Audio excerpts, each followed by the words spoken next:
Is he still on? Yeah. Oh yeah, that's a good solid fish.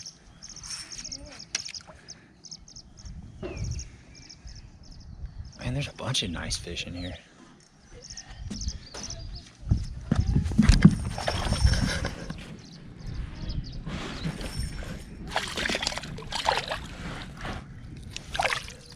There you go.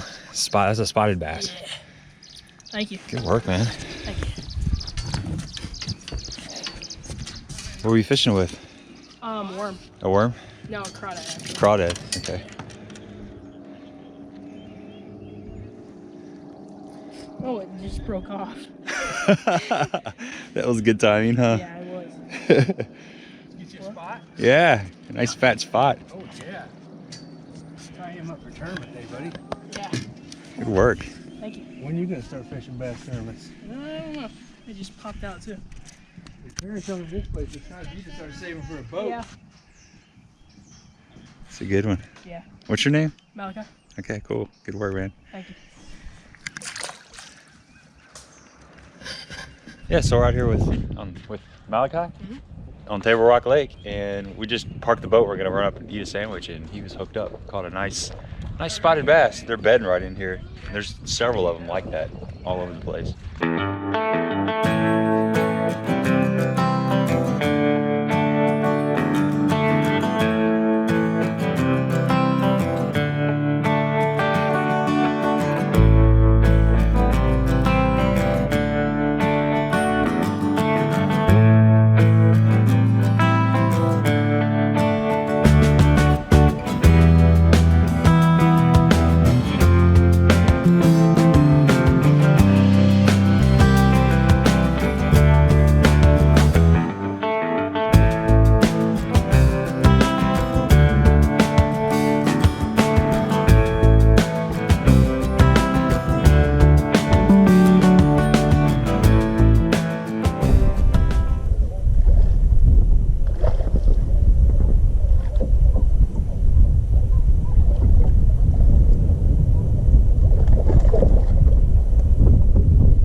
Keeper.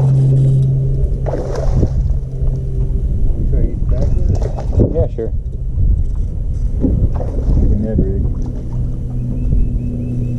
Got a big one hooked up on the backside of this cable. Still on you? Yeah. I don't know how. My line's not even moving. It's wrapped around the cable.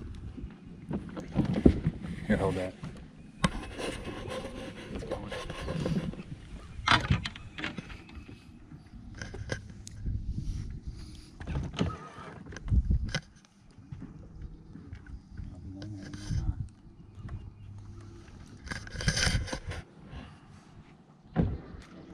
Oh, he got off.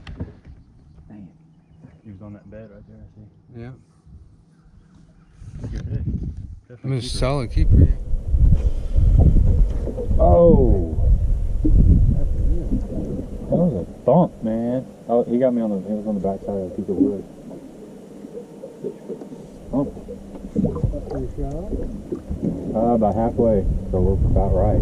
Good morning, folks. Welcome to another episode of the 10 Horse Monty YouTube channel. I'm out here with my homie, Mike Marfell, and we're on beautiful Tablerock Lake. We had some... Rock Table Lake is my kids call it. Rock Table Lake, that's right.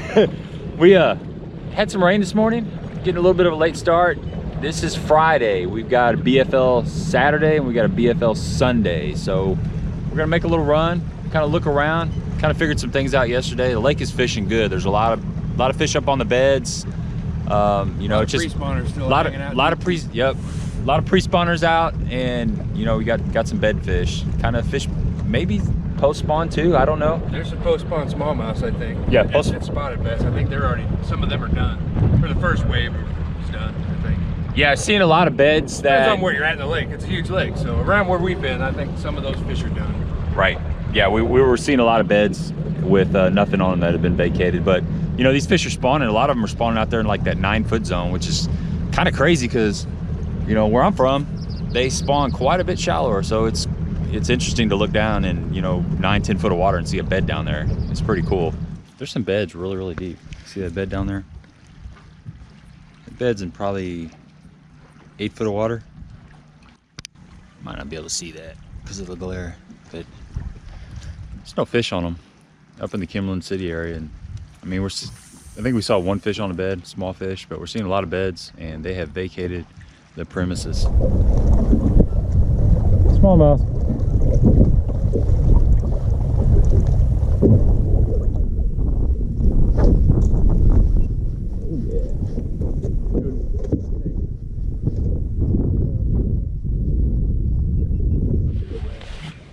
Mike is hooked up. That's a good hook shot, man. That's a nice one. Oh yeah. That's a real nice what I one. was catching yesterday. Solid fish.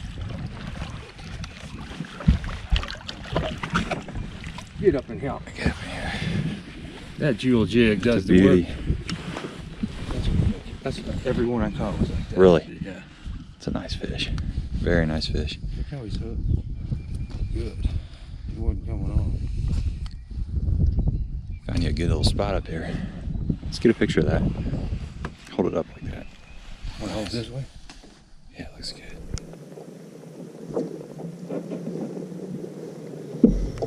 Are we going?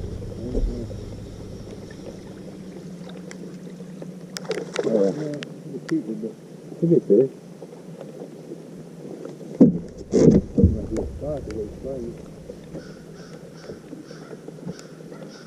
Big spot. No, he's a large Largy. one. It's a good one. Fat fish, man. I think he ain't gonna bite them off. Nice. It's like this.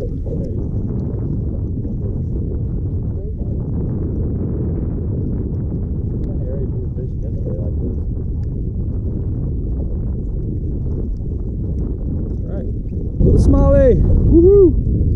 Man, I love these fish. I don't get to catch these very often. Beautiful fish. Okay. First spot, caught a few small fish. Seen a few on the beds. We got 57 degree water temps. No, that's a depth. That's depth. Oh, it's 57 feet deep. Not used to depths that deep. 60 degree water temps. It's kind of been raining off and on. Wind's blowing a little bit. I'm just glad it's not raining really bad. Not too bad. So we're getting ready to make a little run and touch base with you when we get there.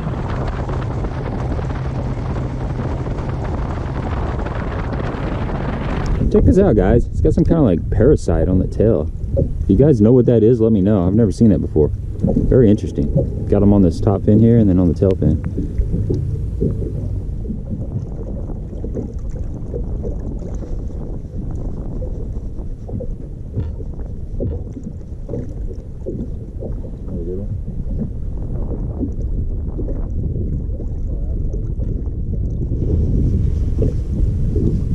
Another good one.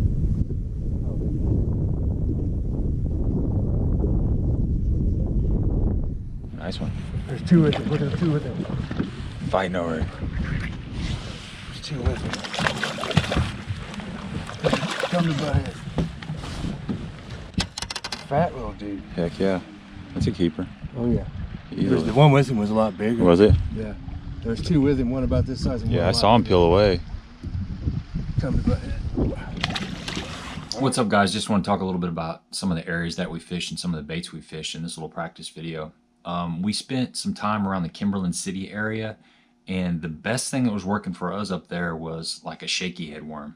This is a little Feral Hog Jr. by Hawgz Custom Baits, just a green pumpkin purple. Got a little bit of kind of orangish on the tail right there. I was getting some bites on that, and another thing that was working for us was just the Ned rig. No surprise there. And I was throwing the 3-inch peanut butter and jelly Ned by Hawgz Custom Baits as well. They make some good plastics. If you haven't checked them out, check them out. But Nothing too special about that. Just a standard little Ned. It's kind of got some translucent kind of purplish in there, but really cool color. I like their plastics.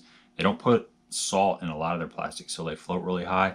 But I was getting some bites on that, and the next day we went up the White River, and I was throwing a jerkbait. You know, I had a pretty good day the day before on a jerkbait. If you haven't seen that video, check it out. I'll leave a link to it right here. But I was throwing the RC sticks, and this is the Emerald Shiner color. And I got a few bites that day, the practice day that was with Mike. Like I said earlier, the day before, that Thursday, caught quite a few fish on this. Caught some pretty good fish on this too. So there's definitely a jerkbait bite going, some of the main lake points, and around that standing timber. And I threw a floating worm, just a Zoom trick worm, white and the bubblegum color. And I like to rig that up on with a swivel in there, just to tie your main line to a swivel, and then just tie a little 6 or 8 inch tag with about a 4 or 5/0 EWG hook. Just keeps the line twist out of there. But these fish were coming up and sucking this in. I missed a lot of them. I think they were just grabbing this part of it. And there were some smaller fish that were grabbing it too. There were, you know, a lot of fish on bed still, but a lot of fish had vacated the bed. So it just depended on the area you were in. You'd see beds everywhere, but some of them had fish on them. Some of them did not. A lot of those beds were out in that, I don't know, 6 to 10 foot range. And so after all of that, we made a move further up the White River, and that's when the jig came into play. Mike was catching a lot of nice quality fish on a jig. He was throwing a jewel, I want to say it was like the finesse football jig in a peanut butter and smoke color. I was throwing this Cumberland Pro 1/2 ounce football jig, and the trailer I think was the key. I just had a rage crawl in there, green pumpkin rage crawl, and I was getting some bites, but Mike was getting more bites, and I think part of the reason is the trailer that he likes to use. He uses this Yum crawl chunk a lot, and if you guys are jig fishermen and you haven't checked this chunk out, check it out. It's a real big meaty chunk. It's got these real big flippers on there. It's got a lot of action. It's real good swimming. You know, it's a swimming trailer if you're swimming a jig around or throwing at that football jig out deep. But green pumpkin purple, and he caught several quality fish on that. Those fish were out a little bit deeper. You know, the boat was sitting in like that 15, 16 foot zone, and most of those fish were coming in that 9 to 12 foot zone around standing timber, the bases of standing timber. And he was kind of swimming it a little bit and just kind of crawling it up over the treetops. And when, you know, when he'd hit a limb, he'd stop it and shake it a little bit and then let it fall. And that's where a lot of his bites were.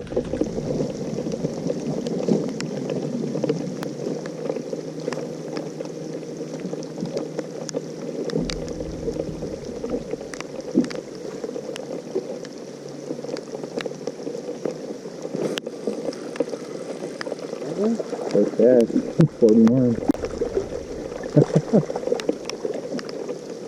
Look. That won't keep. It's cool though. Looking through the back, Floating worm.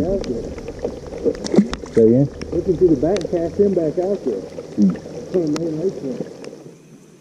Some beds right over there. 3. There he is.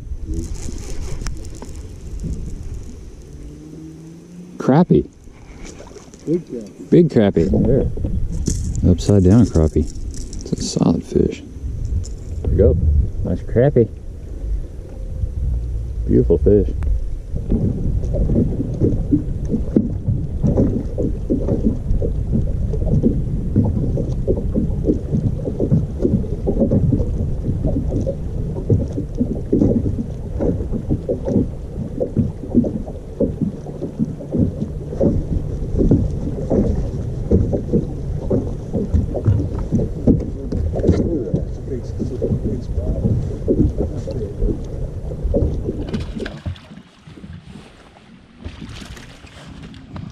Fat chunky sucker.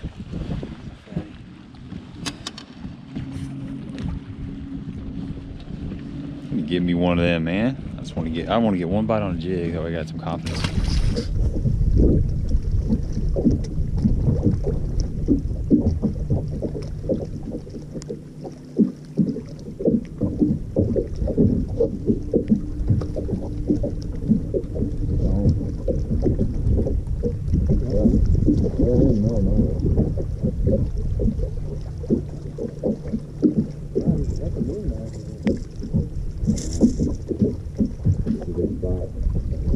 fat that fish is.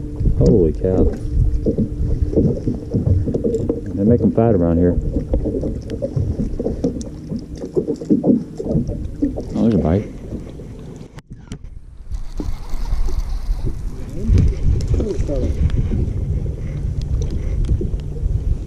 Well, looky there. Caught a shaky head fish. Cute little guy.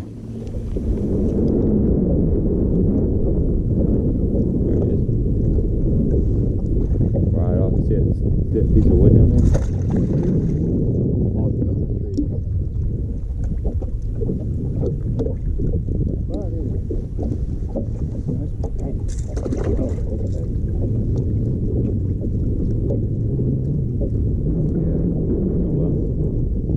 Keep your spot. Didn't get to see it.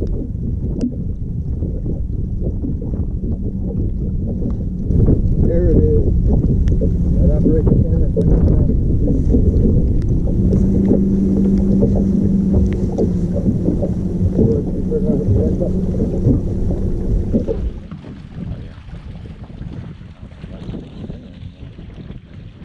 Did you get in the brush? Yeah, he's in a tree. I pulled him right in the tree. Why'd you do that? Technique.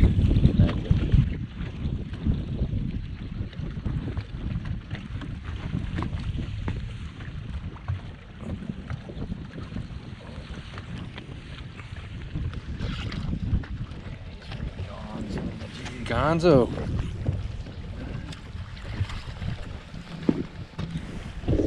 Broke them off.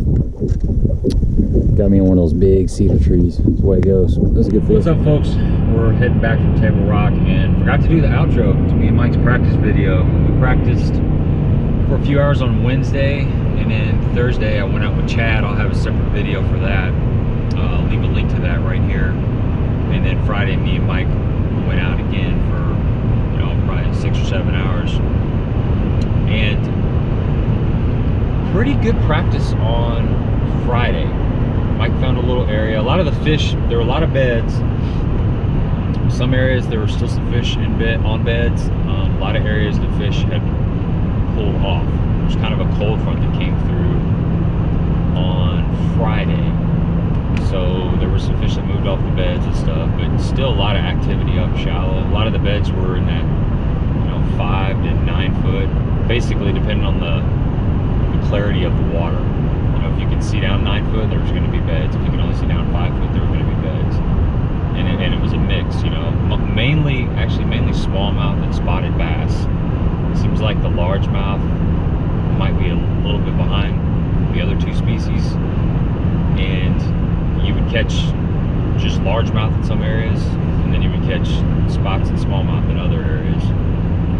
So we ran up. What did we do Wednesday? Wednesday we fished. Wednesday we stuck around Cumberland City. Yeah, Wednesday we didn't have much. We didn't have a lot of time, so we. No, we went to Ants Creek Wednesday. We went to Ants Creek. That's right. Yeah, and caught a few fish. And then we came down to Cumberland City later in the day. Right. We finished up the day in Cumberland City, and then Friday we ran up the White River, the White Arm, Yep. and fished up towards Big Bay. Yeah, up towards Big Bay. And Mike kind of had a pattern up there. Seems like the fish had kind of pulled out a little bit, and they were holding on secondary points, and then the banks in between the points, just rocky banks with some mixed timber in there. And they were out there in that kind of that 10 to 12 foot zone, and we kind of figured some of those fish might have actually pulled off, but probably a lot of those fish were just pre-spawn fish, you know, just waiting for things to get right. Because they were the bigger ones. Yeah, they were the I mean, bigger everything ones. I caught, I didn't catch a short in practice. Yeah, and we just kind of sampled that area. We didn't hammer down on it or anything. You know, Mike caught several nice 3+ pounders. I caught some dinks, but it was just a jig, throwing that football jig out there, half-ounce football jig. And I was swimming and I wasn't actually like dragging it on the bottom. Throw it out, let it sink to the bottom, hop it up, and just slowly reel it back. That way, if it gets in one of those trees, you can just reel it up and over it, and then let it drop. Don't let it drop too far in those cedars, because you will get hung. Just let it drop and flutter. When you think you're past the tree, then maybe just kill it and let it get back to the bottom, and then pop it up at the bottom and just start reeling it. Seemed like they wanted it to be moving. And I was keeping the boat in like 15 to 16 and casting at like a 10-degree angle, you know, parallel to the bank. So in my mind, I was landing at 9 foot, which is about where you lost visibility, thinking that if they were out there, they'd moved back under where they can't be seen. You know, they can be, you can, if you can see them, they can see you, I promise you. So that's kind of what it was working very well, and obviously it was working. I don't know if the other guys that were up there were doing the same thing, because on tournament day on Saturday, that place was packed. So yeah, and it was funny. We didn't want to beat those fish up, so after we caught after Mike caught a couple nice fish in those areas, I was dying just to hook into one, so he let me run the I sat down and had a sandwich. Yeah, he said I had a sandwich, and he said, you get up there and catch one of those fish. And sure enough, man, it took about 10 minutes, but I was throwing that jig and got that thump. I locked into it, had me bowed up. It was a good solid fish. And I think we saw, wasn't that the big smallmouth that got off? No, that was that must have been the day before. I didn't see that fish because he got me caught in that cedar tree. That's right. That's right. So I never saw the fish, but had a good solid bite. But there were a lot of fish in that area, and it had a lot of pressure too. A lot of boats in that area. It wasn't no secret. A lot of people found that. But that's basically how you know, how the practice went. I caught some fish on a Ned rig, shaky head, you know, that kind of stuff. Just dragging through beds. Most of those fish were probably spawning that I caught. You know, I didn't see them, but that's typically what's going on. You're just kind of dragging through those beds. But beautiful lake. That's kind of the rundown of what we did in practice. We'll have the tournament videos coming up very soon, so be on the lookout for those. And as always, give me a thumbs up if you appreciate the content, and subscribe to the channel if you have not. Lots of people have, because both of my partners had knew who Gabe was, so that was pretty cool. Yeah, I met a lot of people down there, and they came up to me and said, hey, and they said they appreciated the channel. So any of you guys that came up to me and said, hey, what's up, I really appreciate that. It's good to get that reinforcement, because it's a lot of work doing these videos, and I enjoy it, but you know, when people come up and say, hey, it just makes it even better. But that's all we got for you. Appreciate you checking out this video, and until next time.